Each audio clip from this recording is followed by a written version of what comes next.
Let's go back to the year 2012 where CSGO was just released, Gangnam Style was taking over the world, and I was 12 years old learning physics watching High School of the Dead. But one day I stopped watching all these degenerate animes and started scrolling through Anime Freak's top 10 anime list. During this time, I only watched a few series and most of them were the mainstream shonen at the time, which was the top 5 in the list, so naturally that's when I stumbled upon Hajime no Ippo. In the anime community, the sports genre is very niche. You either love it or you don't care for it. Although recently there has been a rise in the popularity for this genre, a lot of the older sports anime was never given the spotlight compared to the more recent shows that have come out. Hajime no Ippo is one of them, and it genuinely became one of my favorite animes I've watched even to this day. Hajime no Ippo follows our protagonist Ippo, who is shy, soft-spoken, and timid. This made him an easy target for others to pick on him, and on his way home, that's exactly what happened. He was beaten up by 3 bullies and ultimately saved by Takamura, one of my favorite characters in this series. Ippo later passed out right there and awoke inside a boxing gym where he was nursed back to health by Takamura, and we as viewers were given our first glimpse of Ippo's physical prowess.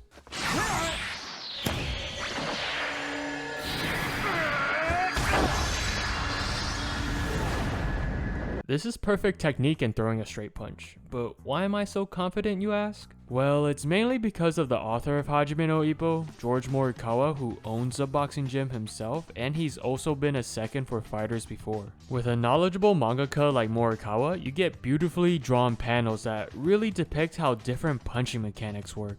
Whether it's a straight, a hook, or an uppercut, you can really see the emphasis on the lines he draws to show the path each one of these punches takes, and the form someone needs to throw these punches correctly. With every punch a character gets hit by, you can truly feel the weight of each impact on every panel with the way it's drawn. So how does this translate into an anime format?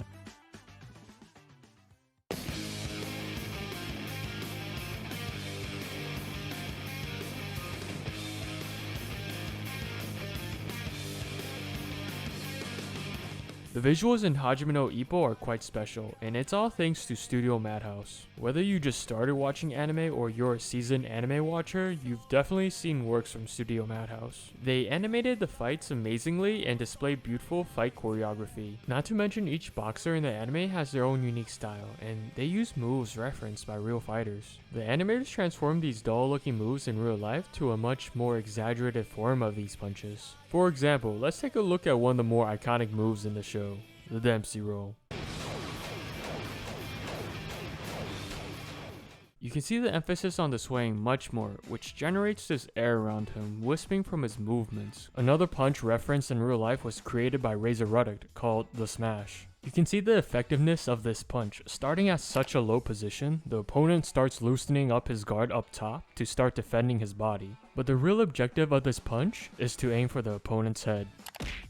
Now here's what it looks like in the anime. Here's the exaggeration where the camera angle shows how low Sendo is going to the canvas as he starts to deliver his punch. And if you miss with this technique, it's not going to be a fun time. Sound design, something that is really underrated in a lot of anime. Listening to the punching in the boxing matches is sharp, crisp, and gritty. A good example of this is the match between Takamura and David Eagle. Just take a listen to this.